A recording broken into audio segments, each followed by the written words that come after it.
किसी भी इन्वेस्टमेंट या बिजनेस का स्टार्ट आपके पैसे से नहीं बल्कि आपके माइंडसेट से होता है। आप में से ज़्यादातर लोग इस time Pakistan, UK, USA, UAE, Australia, Malaysia और यूरोप में नौकरी कर रहे होंगे। और आप ज़्यादातर ट्रेड और इन्वेस्टमेंट की वीडियोस को इसलिए देखते हैं क्योंकि आपको अंदाज़ा है कि आप इस टाइम जिस रैट रेस में फंसे हुए हैं आप इसमें से निकलना चाहते हैं। आप ये भी सोचते होंगे कि ऐसा क्या जरिया है कि मैं अपनी नौकरी के साथ साथ कोई छोटी मोटी इन्वेस्टमेंट की अपॉर्चुनिटीज़ या ट्रेडिंग वगैरह कर सकूँ ताकि at the end of the day कुछ अरसे बाद जब मेरे पास थोड़े से पैसे जमा हो जाएं तो मैं अल्टीमेटली अपना बिजनेस या कोई बड़ी इन्वेस्टमेंट कर सकूं और अपने आप को इस नौकरी के चुंगल से आज़ाद करा सकूं। घबराने की जरूरत नहीं क्योंकि मैं भी अपने आप से कुछ यही सवाल पूछा करता था, लेकिन इसके साथ साथ मैं अपने आप से एक और सवाल भी पूछा करता था कि जो उस टाइम पे जो करंट मेरा स्किल लेवल था या जितना मैं एजुकेटेड था, जो मुझे पास नॉलेज था, क्या उसी नॉलेज से मैं कोई इन्वेस्टमेंट या कोई नया बिजनेस स्टार्ट कर सकता हूँ? क्योंकि अगर मुझे इस एम्प्लॉय की रैट रेस से निकलना है तो सबसे पहले नंबर पर मुझे अपना ये एम्प्लॉय माइंडसेट चेंज करना पड़ेगा, वरना 5 साल गुजर जाने के बाद भी मैं इस सेम स्किल और माइंडसेट के साथ वहीं खड़ा होऊंगा जहां पर मैं आज खड़ा हूं। और फर्क सिर्फ इतना पड़ेगा, मेरी सैलरी थोड़ी सी ज्यादा हो जाएगी, मगर साथ ही इन्फ्लेशन भी उसी हिसाब से बढ़ गई होगी और पॉसिबल है कि मेरी शादी भी हो चुकी और मेरे 2-3 बच्चे भी हो जाएं। यानी मेरी सैलरी बढ़ेगी, मेरी इनकम बढ़ेगी तो साथ साथ मेरे एक्सपेंसेस भी बढ़ रहे होंगे। तो भाई घूम फिर कर मैं वहीं का वहीं खड़ा हो जाऊंगा जहां पर मैं अब हूँ, यानी जितने दी खोती उतने ही आन खुलोती। और मेरे साथ पिछले 10 साल से कुछ ऐसा ही हो रहा था। मेरी सैलरी की इंक्रीमेंट लगती थी, साथ ही मेरे एक्सपेंसेस भी बढ़ जाते थे और at the end of the month मेरी सारी सेविंग्स गटर में जाती थी। अब ऐसा नहीं कि मैं कुछ करना नहीं चाहता था, पर मुझे समझ नहीं आती थी कि बंदा ऐसा क्या काम करे कि इस रैट रेस से बाहर निकल सके। और मुझे महसूस होता था कि कोई ना कोई ऐसी चीज है जो मैं मुसलसल इग्नोर कर रहा हूँ। ऐसी क्या चीज है जो किसी एक इन्वेस्टर के पास होनी चाहिए लेकिन मेरे पास मौजूद नहीं? शायद नौकरियां कर कर कर मेरा माइंडसेट भी नौकरी वाला हो गया हुआ था। और इसी गुत्थी को सुलझाने के लिए मैंने इन्वेस्टमेंट के गुरुज की किताबों को कंगालना शुरू किया और तकरीबन 19 साल बाद मैं अपनी किसी कोर्स बुक के अलावा किताब को पढ़ने जा रहा था, क्योंकि कोर्स की किताबें पढ़ पढ़कर हमें किताबों से इतनी नफरत हो जाती है कि हमारा दिल ही नहीं करता कि किसी किताब को हाथ लगाएं। लेकिन हम ये भूल ही जाते हैं कि आपकी अपनी पर्सनल डेवलपमेंट के लिए, अपने आप को बेहतर से बेहतरीन बनाने के लिए किताबें पढ़ना बहुत जरूरी है। और लकीली जो सबसे पहली किताब मैंने पढ़ी उसने तो जैसे मेरे दिमाग की बत्ती ही रोशन कर दी। मुझे यकीन ही नहीं आ रहा था कि मेरे प्रॉब्लम का हल इस पहली किताब में मुझे मिल गया था। तो जवानों, अपने आप को ज़हनी तौर पे तैयार कर लो क्योंकि आज आप इस वीडियो से कुछ अच्छा ही सीख कर जाने वाले हैं। तो जनाब, इस वक्त हम बात करने जा रहे हैं रॉबर्ट कियोसाकी की किताब रिच डैड पुअर डैड की। रॉबर्ट कियोसाकी इस वक्त अमेरिका के टॉप रियल स्टेट इन्वेस्टर्स में से समझे जाते हैं। इनके फादर एक पीएचडी थे और अमेरिका के एक अच्छे इंस्टीट्यूशन में पढ़ाते थे। वैसे तो उनके वालिद एक एजुकेटेड और इंटेलिजेंट इंसान थे, मगर वो सारी जिंदगी इसी नौकरी में लगे रहे और हैंड टू माउथ वाली रैट रेस से सारी जिंदगी बाहर ना निकल सके। जबकि उनके दोस्त के फादर, जिन्हें वो अपना रिच डैड कहकर मुखातिब करते हैं, वो एक बिजनेसमैन थे और वो बिल्कुल एक एवरेज किस्म के इंसान थे। उनके अंदर कोई ख़ास किस्म की इंटेलिजेंस नहीं थी, लेकिन फिर भी वो हवाई के एक बहुत ही बेहतरीन और अमीर तरीन बिजनेसमैन बने। उनके इस रिच डैड ने उन्हें 30 साल तक ऐसे फाइनेंशियल मशवरे दिए कि जिसकी वजह से वो समझते हैं अगर वो ना होते तो वो भी आज सारी जिंदगी सिर्फ नौकरी के चुंगल में फंसे रहते। और फिर बात को मजीद वाज़ेह करने के लिए वो आगे जाकर अपने रिच डैड और पुअर डैड की माइंडसेट के बारे में बताते हैं कि कैसे एक आदमी अपने माइंडसेट की वजह से पुअर होता चला जाता है और दूसरा आदमी अपने माइंडसेट की वजह से अमीर तरीन होता चला जाता है। तो मुलाजा फरमाएं रिच और पुअर डैड की सोच में फर्क। पुअर डैड कहते थे कि पैसा तमाम बुराइयों की जड़ है, जबकि रिच डैड ये कहते थे कि पैसे का ना होना तमाम बुराइयों की जड़ है। पुअर डैड को जब कुछ लेना होता था तो वो कहते थे कि मैं इसे अफोर्ड नहीं कर सकता, जबकि रिच डैड को जब कुछ लेना होता था तो वो कहते थे मैं ऐसा क्या करूं कि इसे अफोर्ड कर सकूं। पुअर डैड कहते थे कि मैं पुअर इसलिए हूं कि मुझे अपने बच्चों को पालना पड़ता है, सारे पैसे तो इनकी जरूरियात पर खर्च हो जाते हैं। जबकि रिच डैड ये कहते थे कि मुझे अमीर बनना है ताकि मैं अपने बच्चों की जरूरियात को पूरा कर सकूं। पुअर डैड कहते थे कि जब पैसे की बात आए तो बड़े मोहतात तरीके से बगैर रिस्क लिए पैसा खर्च किया करो। जबकि रिच डैड ये कहते थे कि ये सीखो कि रिस्क को मैनेज कैसे किया जाता है। पुअर डैड कहते थे कि ये जो मॉर्गेज पे मैंने घर लिया हुआ है ये मेरी सबसे बड़ी इन्वेस्टमेंट है, जबकि रिच डैड ये कहा करते थे कि जो मॉर्गेज पे लिया हुआ घर है वो मेरी इन्वेस्टमेंट नहीं बल्कि मेरी लायबिलिटी है। और अगर आपके पास सबसे बड़ी इन्वेस्टमेंट यही है तो समझ लो आप बहुत बुरे तरीके से फंस गए हैं। पुअर डैड कहते थे कि मैं अपने बिल्स सबसे पहले अदा करता हूँ, जबकि रिच डैड ये कहते थे कि मैं अपने सारे बिल सबसे आखिर में अदा करता हूँ। पुअर डैड कहते थे कि खूब लगन से पढ़ो, डिग्री लो और एक अच्छी नौकरी करो, जबकि रिच डैड ये कहा करते थे कि ये सीखो कि अमीर कैसे हुआ जा सकता है, ये सीखो कि पैसा काम कैसे करता है और साथ ये सीखो कि पैसे से पैसा कैसे बनाया जाता है। पुअर डैड कहते थे कि नौकरी करो, अपनी सैलरी लो और तमाम बिल अदा करो, जबकि रिच डैड कहते थे कि नौकरी की रैट रेस से बचो, पैसा ना होने का खौफ हमें नौकरी करवाता है और जब मंथ गुजरने के बाद हमें आखिर में सैलरी मिलती है तो हम उस सैलरी को देखकर लालची हो जाते हैं। और ये खौफ और लालच ही है जो हमें सारी जिंदगी इस नौकरी के चुंगल में फंसा कर रखती है। पुअर डैड कहते थे कि जॉब सिक्योरिटी होना बहुत जरूरी है, जबकि रिच डैड ये कहा करते थे कि लर्निंग करना बहुत जरूरी है, keep learning keep growing. Poor dad कहते थे कि जब मेरी जरूरियात के बाद मेरे पास जो पैसा बचेगा तो मैं खैरात करूंगा, यानी पैसे आएंगे तो चैरिटी करेंगे। लेकिन रिच डैड ये कहा करते थे कि तुम चैरिटी दो, पैसे आ ही जाएंगे, यानी चैरिटी को बगैर ये सोचे करते रहो कि जब पैसे होंगे तो मैं चैरिटी दूंगा। रिच डैड ये भी कहा करते थे कि एक रिच आदमी हमेशा एसेट्स खरीदता है, जबकि एक पुअर आदमी के पास सिर्फ खर्चा ही खर्चा होता है, और जो मिडिल क्लास होती है वो हमेशा लायबिलिटीज खरीदती है, यानी वो ऐसी चीजें खरीदते हैं कि जो उन्हें मकरूज बना देती है। यानी ये जो नौकरी पेशा कौम होती है ये हमेशा लोन लेकर अपनी जरूरियात पूरी करने पर खुश होती है। मसलन क्रेडिट पर गाड़ी या घर लेकर मिडिल क्लास समझती है कि उसने अपना एसेट बना लिया, मगर हकीकत में वो लायबिलिटी होते हैं। इस एसेट और लायबिलिटी की डेफिनेशन को आसानी से समझाने के लिए रिच डैड बताते हैं कि हर वो चीज जिसकी वजह से आपकी जेब में पैसे आए वो आपका एसेट है, और हर वो चीज जिसकी वजह से आपकी जेब से पैसे जाएं वो आपकी लायबिलिटी है। इसको फर्दर समझने के लिए एक मिसाल हाजिर है। अब अगर आप मॉर्गेज पे एक घर खरीदते हैं तो आप क्या करते हैं कि हर मंथली उसकी इंस्टॉलमेंट जाकर बैंक में जमा कराते हैं। कहने को तो आप ये समझ लेते हैं ये आपका एसेट है, लेकिन रियलिटी में अगले 30 साल तक, जब तक के लिए आपने उसकी मॉर्गेज ली हुई है, आप उसके पैसे दे जा रहे हैं। 30 साल तक देते रहेंगे। तो बेसिकली आपके पर मंथ पैसे आपकी जेब से निकल रहे हैं। तो रिच डैड इसको लायबिलिटी कहता है कि अगर आपकी जेब से हर मंथ पैसे निकल रहे हैं। लेकिन अगर आप वही घर लेकर किसी को रेंट पे दे देते हैं, तो यानी आपने बैंक से लोन लेकर बाय टू लेट प्रॉपर्टी ली और उसको आगे किसी को किराए पे डाल दिया। अब वो जो किराएदार आपको जो किराया देगा उसमें से आप कुछ पैसे तो आप बैंक के जो लोन उतारने में चले जाएंगे, और उसके ऊपर जो एक्स्ट्रा पैसे होंगे वो आपके पास ऐसा इनकम के तौर पे आना शुरू हो जाएंगे।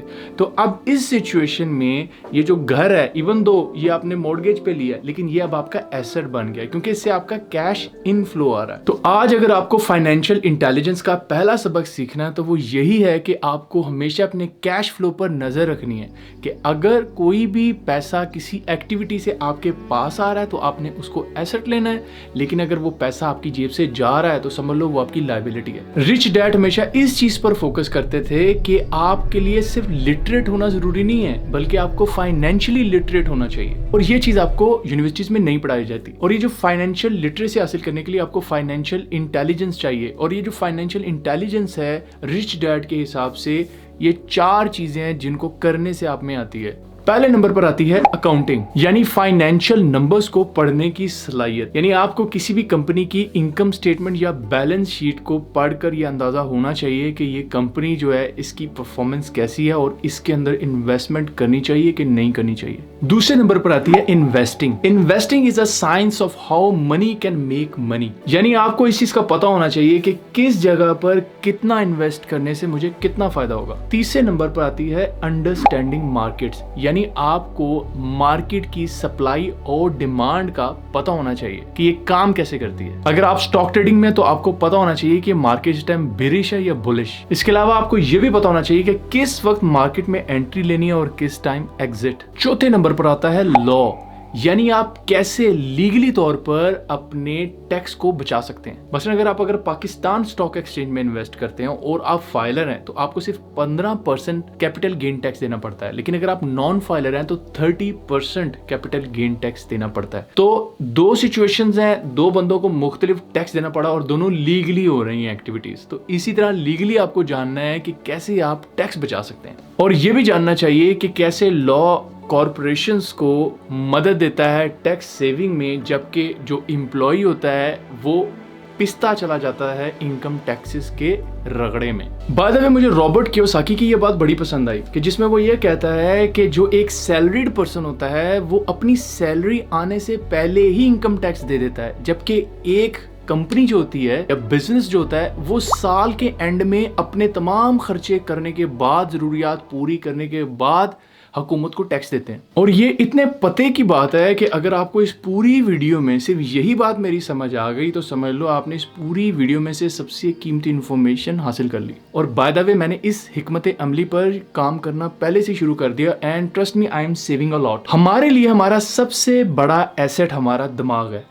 अगर हम इसको सही तरीके से इस्तेमाल करना शुरू कर दें तो ट्रस्ट मी, हम एक अनलिमिटेड अपॉर्चुनिटीज का दरवाजा खोल सकते हैं। अब दुनिया में गुर्बत की रीजन सबसे बड़ी यही है कि हुकूमतों की टॉप पोजीशन पे ऐसे फाइनेंशियल इलिटरेट लोग बैठे होते हैं जो मुल्क की बुरी डिसीजंस लेते हैं, जिसकी वजह से अवाम दम मस्त कलंदर हो जाती है। और गरीब आदमी भी फाइनेंशियल लिटरेसी ना होने की वजह से अपनी पूरी ज़िंदगी में ऐसे पुअर डिसीजंस लेता है जिसकी वजह से उसके एक्सपेंसेस इंक्रीज हो जाते हैं और वो सारी ज़िंदगी गरीब से गरीब तर होता चला जाता है। जबकि रिच आदमी एसेट्स वाले कॉलम को भरता चला जाता है और अमीर से अमीर तरीन होता चला जाता है। यहाँ पर आपको थोड़ी सी डायग्राम्स की मदद से भी कुछ चीज़ समझाता हूँ। अगर आप ये कैश फ्लो पुअर पर्सन का देखें, रिच डैड के हिसाब से क्या है कि इनकम स्टेटमेंट ये आपके सामने उसने शो कराई हुई है, जिसके अंदर आपको यहाँ इनकम है, एक्सपेंसेस आपके होते हैं और उसका बैलेंस शीट के अंदर वो बता रहा है एसेट्स और लाइबिलिटीज़ है। इससे आपको ये पता चलता है जो एक पुअर पर्सन होता है वो जब जॉब करता है तो वो अपनी सैलरी जो उसकी आती है वो सारी की सैलरी उसकी एक्सपेंसेस में सारी निकल जाती है और ये एसेट्स के अंदर कुछ भी नहीं आता। और ये आप देख रहे हो एरो इनकम से आया, एक्सपेंसेस में गया और बाहर निकल गया, यानी अब वो ज़ीरो हो गया पूरा आदमी। एक्सपेंसेस क्या है? टैक्सेस देने हैं उसने, घर का किराया देना है, खाने के खर्चे, ट्रांसपोर्टेशन, बच्चों के कपड़े, घर के कपड़े, जो 100 खर्चे जो अगर आप एक गरीब आदमी से जाके पूछेंगे वो आपको ये सारे खर्चे घर में गिनवा देगा। तो वो ये बताना चाह रहा है यहाँ पर कि आपके कैश फ्लो ज़ीरो होता है एक पूरा आदमी का सिर्फ इस वजह से कि उसके खर्चे बढ़ते हैं, उसके एक्सपेंसेस ज़्यादा हैं और उसकी सैलरी सिर्फ एक ही है। फिर वो बताता है कि मिडिल क्लास का जो आदमी होता है उसका कैश फ्लो कुछ इस तरीके से होता है कि जिसके अंदर वो इनकम उसकी आ रही है, ठीक है, जॉब से उसकी सैलरी आ रही है, लेकिन उसके एक्सपेंस तो हैं ही, लेकिन साथ साथ उसकी लायबिलिटीज़ भी हैं। तो इसलिए वो आपको इधर से एरो देखो तो आपको नजर आएगा जॉब से सैलरी में आया, सैलरी से पैसे आपके सारे पहले लायबिलिटीज़ में निकले। लायबिलिटी से मुराद क्या है? उसने मॉर्गेज लिया हुआ है वो देना है, लोन लिया हुआ है कार का उसने वो देना है, क्रेडिट कार्ड उसने लिया हुआ है जिस पे परचेजेस करता है वो खुश होता है वो देना है, स्कूल में अगर लोन लिया हुआ है बच्चे की पढ़ाई का वो देना है, और उसके बाद उसके निकलते हैं कार की पेमेंट जाती है और ये सारे एक्सपेंस जो डिफरेंट घर के अंदर वो डिफरेंट एक्सपेंसेस हैं वो सारे निकलते हैं। उसके बाद वो भी एंड में जाके ज़ीरो या तो माइनस में चला जाता है। तो मिडिल क्लास नॉर्मली माइनस में ही चला जाता है। तो इधर देखें उसका भी एसेट का खाना खाली पड़ा हुआ है, कोई एसेट उसके पास नहीं आ रहा। उसके बाद इस चार्ट के अंदर वो ये बताता है कि आप जो मिडिल क्लास का आदमी है उसकी इनकम जैसे जैसे बढ़ती है वैसे वैसे उसके एक्सपेंस भी बढ़ते जाते हैं और उसकी लायबिलिटीज़ भी बढ़ती जाते हैं। आप इन तीनों में देखो एरो ऊपर की तरफ है, इनकम बढ़ी, एक्सपेंस भी बढ़ा, साथ लायबिलिटी बढ़ी, लेकिन एसेट वहीं का वहीं है बल्कि श्रिंक हो रहा है। एसेट पे मिडिल क्लास वाला कोई काम नहीं कर रहा। अब जबकि एक अमीर आदमी उसका कैश फ्लो देखें कैसे है जी, उसकी इनकम जो है उसके सारे इनकम के जरिए एसेट से आ रहे हैं, यानी उसने पहले एसेट बिल्ड किए हुए हैं जिसके अंदर रियल एस्टेट उसने बनाई है, स्टॉक्स में इन्वेस्ट किया हुआ है, बॉन्ड्स लिए हुए हैं, नोट्स, इंटेलेक्चुअल प्रॉपर्टी,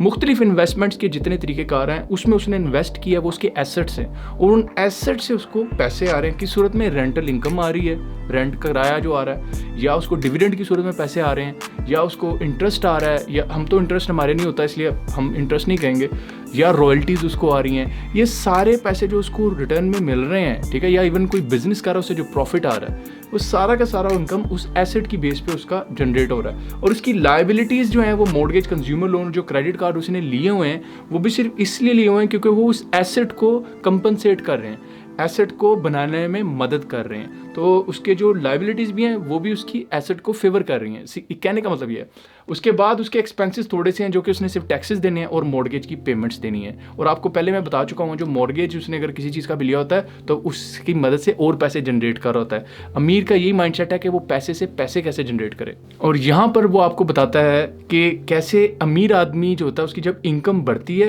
लेकिन वो अपने एक्सपेंसेस को घटा देता है और अपनी लायबिलिटीज़ को भी घटाता है और वो अपने एसेट्स को इंक्रीज करता है। तो उसकी इन दो चीज़ों पे फोकस होता है कि मैं कैसे एसेट्स को इंक्रीज करूं जिससे मेरी इनकम बढ़े, और मुझे एक्सपेंस को कम करना है और लायबिलिटीज़ को कम करना है, क्योंकि ये दोनों चीज़ें मेरी इनकम और मेरे एसेट्स को खा जाएंगी।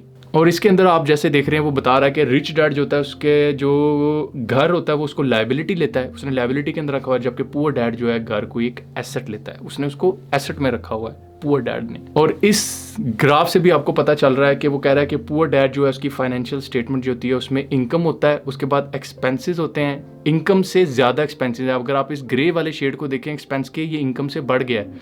और उसके बाद उसकी लायबिलिटीज़ तो अन्यवाह बढ़ी हुई हैं, और जबकि एसेट का जो डब्बा है वो बहुत छोटा है। और दूसरी तरफ रिच डैड को देखें, उसका इनकम का डब्बा बहुत बड़ा है, उसका एसेट्स का डब्बा भी बहुत बड़ा है, ठीक है, लेकिन उसका एक्सपेंस का वाला जो खाना है वो छोटा है और लायबिलिटीज भी थोड़ी हैं, यानी एक्सपेंस और लायबिलिटीज उसकी थोड़ी होती हैं। पुअर और मिडिल क्लास के रिच ना होने की एक वजह ये भी है कि वो ये सोच लेता है कि मैं कभी रिच नहीं हो सकता, और ये सोचना होता है कि उसका माइंड काम करना बंद कर देता है, यानी वो एक क्लास से ब्रेन डेड हो जाता है। अब उसका दिमाग उसकी मदद ही नहीं करता कि उसको कैसे रिच बनाया जाए। हालांकि अगर आप ये सोच लें कि नहीं मुझे रिच बनना है और मुझको पैसे कमाने हैं और मैं गरीब नहीं मरना चाहता, तो यकीन जाने आपके पास पॉसिबिलिटीज आपके दरवाजे टाइम टू टाइम खटकाती रहती हैं। अगर वो गरीब आदमी सिर्फ ये सोच ले कि नहीं मैं रिच हो सकता हूँ, मैं ये काम कर सकता हूँ, तो उसका सिर्फ ये सोचना ही उसके लिए कई अनलिमिटेड पॉसिबिलिटीज़ को खोल सकता है। क्योंकि ऐसी सिचुएशन में वो अपने ज़हन के अंदर सोचता रहेगा कि मुझको नई अपॉर्चुनिटी को कोई तलाश करना है, और फिर अपॉर्चुनिटीज़ कहीं ना कहीं उसका दरवाज़ा खटखटा सकती हैं। और इसी को हम कहते हैं कि यार ये तो बंदा बड़ा लकी निकला, उसकी तो बड़ी लक निकलाई। वो लक इस तरह निकला है कि आप बार बार उसको सोच रहे थे तो अपॉर्चुनिटी आपके पास आई तो आपने उसको कैश करा लिया। यही वजह है कि मलिक रियाज जैसे आदमी एक बिल्कुल ज़मीन से उठकर आसमानों पर पहुंच जाते हैं, क्योंकि वो रिच बनना चाहते हैं। उन्होंने अपने दिमाग को डेड नहीं होने दिया, उन्होंने जो जो पॉसिबिलिटी आई उसको अचीव करने की कोशिश की। ऐसे मलिक रियाज इतनी अच्छी मिसाल भी नहीं। इस पूरी वीडियो को बनाने का मेरा मकसद ये था ताकि मैं आप लोगों को जितना टीच कर सकता हूँ करूँ, क्योंकि मैं समझता हूँ कि जिस चीज़ से मुझे फ़ायदा हुआ उससे आपको भी फ़ायदा होना चाहिए। और मैं आपसे ये ज़रूर पूछना चाहूँगा कि आपको क्या लगता है कि इस तरीके से मैं किसी बुक के ऊपर आपको इस तरीके से कोई इन्फॉर्मेशन दूं, क्या आप लोग इस इन्फॉर्मेशन से खुश हैं? क्या आपको इससे कोई फ़ायदा हुआ? क्या आपने समझा कि आपके दिमाग के अंदर कोई एक नई चीज़ आई, या आपने कोई नई चीज़ समझी जो पहले आपने कभी नहीं सुनी थी? लेकिन मैं आपको ये भी मशवरा दूंगा, आप इस किताब को ज़रूर पढ़िएगा, इससे आपका और दिमाग के खाने खुलेंगे। इस किताब में ज़्यादा तो वो बात रियल एस्टेट इन्वेस्टमेंट की करता है, लेकिन रियल स्टेट इन्वेस्टमेंट में भी वो आपको बताता है मुख्तलिफ तरीके के किस तरीके से उसने रियल स्टेट को ग्रो किया। लेकिन इसके अंदर एक चीज़ आती है जो कि वो मॉर्गेज के ऊपर ये सारे काम कर रहा होता है, और इस्लाम के अंदर मॉर्गेज नहीं है। लेकिन इसका मतलब ये नहीं है कि आप उसके इस मॉर्गेज वाले प्रिंसिपल के ऊपर अमल करना शुरू कर दें। आपने सिर्फ उससे मेन कॉन्सेप्ट लेना है कि किस तरीके से आप अपने माइंड सेट को पॉजिटिव करने से या इन्वेस्टमेंट माइंड सेट लेके आने की वजह से कैसे आप अपनी ज़िंदगी को बदल सकते हैं। पाकिस्तान में इस टाइम जो लोग बैठे हुए हैं जिनके पास बेचारों के पास सैलरी होती है सिर्फ 5-10 हज़ार मुश्किल से उनकी जेब में बच रहा होता है, या दुनिया में आप कहीं पे भी बैठे हैं, तो आप पहला स्टेप ये लें, आप बेशक स्टॉक के अंदर थोड़ी थोड़ी इन्वेस्टमेंट करना शुरू करें, थोड़ा थोड़ा सीखना शुरू करें। थोड़ा बहुत तो आपको नुकसान होगा, और नुकसान तो कारोबार में भी होता है, तो आप छोटी मोटी इन्वेस्टमेंट करें, सीखें। इससे आपका इन्वेस्टमेंट का जो डब्बे हैं ना दिमाग के, वो खुल जाएंगे। तो इन डब्बों की वजह से आप दूसरी चीज़ों में इन्वेस्टमेंट भी करना शुरू करेंगे, फिर आप नई नई चीज़ें सीखना शुरू करेंगे, और एक दिन आएगा जिस दिन आप प्रॉपर्टी में भी इन्वेस्ट करेंगे। मैं जो हूँ, मैं इस टाइम इनमें फंड्स में भी इन्वेस्ट कर रहा हूँ, मैं इस टाइम स्टॉक शेयर्स में भी इन्वेस्ट कर रहा हूँ। इसके अलावा मेरा प्रॉपर्टी में इन्वेस्टमेंट का भी इरादा है, और तो और मैं यहाँ पे अमेज़ॉन पे भी काम स्टार्ट कर रहा हूँ। मैं अमेज़ॉन के ऊपर भी काम करने लगा हूँ, क्योंकि आपके पास मुख्तलिफ स्ट्रीम्स हैं इनकम की, आपको मुख्तलिफ बिजनेसेस जनरेट करने हैं, आपको मुख्तलिफ जगहों से लर्न करना चाहिए। आप जितने पैसे आपके पास मौजूद है, आप सोचें कि इसमें से मैं क्या कर सकता हूँ। और अगर आपको बिल्कुल भी पैसे नहीं बचे तो इससे मुराद ये हुआ आपको अपनी एक्टिविटीज़ पे नज़र रखनी पड़ेगी। अब आपको ऐसी कोशिश करनी पड़ेगी कि कैसे मैं थोड़े थोड़े पैसे जोड़ना शुरू करूं। और इस टाइम पाकिस्तान में जो सबसे कम इन्वेस्टमेंट से बिजनेस होता है वो स्टॉक्स एंड शेयर्स ही है। मैं आपको ये नहीं कह रहा कि आप स्टॉक्स एंड शेयर को फुल टाइम करें। स्टॉक एंड शेयर आपका एक सेकेंडरी बिजनेस, एक बिल्कुल स्मॉल पैमाने पे बिजनेस होना चाहिए जिसके ऊपर से आप लर्न करें, सीखें। माइट बी पॉसिबल फ्यूचर में जाके जब आप इसको अच्छे तरीके से अंडरस्टैंड कर लें, आप इसमें ज़्यादा काम कर सकें, लेकिन स्टिल आपने इसको एक एज अ साइड हसल लेके चलना है। इसको मेन बिजनेस नहीं बनाना, इससे पैसे कमाने हैं और दूसरे किसी बिजनेसेस के ऊपर आपने इसके अपने पैसों को लेके जाना है। चाहे प्रॉपर्टी के ऊपर लेके जाएं, चाहे आप ऑनलाइन सेलिंग के ऊपर लेके जाएं, चाहे अपनी दुकान बनाएं, चाहे आप सप्लायर बने, होलसेलर बने, डिस्ट्रीब्यूटर बने। It's all of these are very good opportunities. लेकिन स्टॉक ट्रेडिंग भी आपको ज़रूर करनी चाहिए ताकि आपका दिमाग खुले। मुझे उम्मीद है आपको ये वीडियो पसंद आई होगी और आप चाहते हैं कि नेक्स्ट टाइम इसी तरह की मैं वीडियोस और अपलोड करता रहूं, तो कमेंट में ज़रूर बताइएगा, क्योंकि जब आप मुझे कहते हैं तो मुझे समझ आती है आपको ये पसंद आया कि नहीं आया। तो कैपिटलाइजेशन और लिक्विडिटी के साथ साथ एक और फैक्टर को देखा जाता है कि वेदर ये शेयर शरिया कंप्लाइंट है कि नहीं। और भाई क्या सोच रहे हो? ओ यार, मैं ये सोच रहा हूँ कि इस चैनल का ये सब्सक्राइब का बटन दबाऊं कि ना दबाऊं। और नहीं, क्या ये सब्सक्राइब का बटन दबाने से ये बंदा तुमसे पैसे मांगेगा? नहीं तो क्या ये तुम्हारे घर आ जाएगा और आके कहेगा कि मुझे एक चाय का कप लाओ? नहीं तो क्या सब्सक्राइब का बटन दबाने से तुम्हारे स्टॉक की प्राइस नीचे गिर जाएगी? नहीं तो क्या ये तुम्हें कोई बड़ी गंदी गंदी बातें बताता है? नहीं। तो मेरी जान दबा दे फिर, टेंशन किस चीज़ की है? तुझे कौन सा कोई बिल लाना है? यार मैं सोच रहा हूँ कैसे हो सकता है कि कोई बंदा मुफ्त में इतनी चीज़ें बता दे। कोई ना कोई तो वजह होगी। बेटा बस शक ही करता रहना तुम सारी जिंदगी। और भाई जहाँ से भी फ्री नॉलेज मिल रहा हो उसे चुप करके हासिल कर लेना चाहिए। दबा दूं फिर? क्या ख्याल है, दबा दूं सब्सक्राइब का बटन? दबा दे। ये हो गया सब्सक्राइब, ये हुई ना बात। आप भी सब्सक्राइब का बटन और नोटिफिकेशन बेल के ऊपर प्रेस कर दो। नोटिफिकेशन बेल दबाइए। अभी करता हूँ, बेल भी ऑन होगी।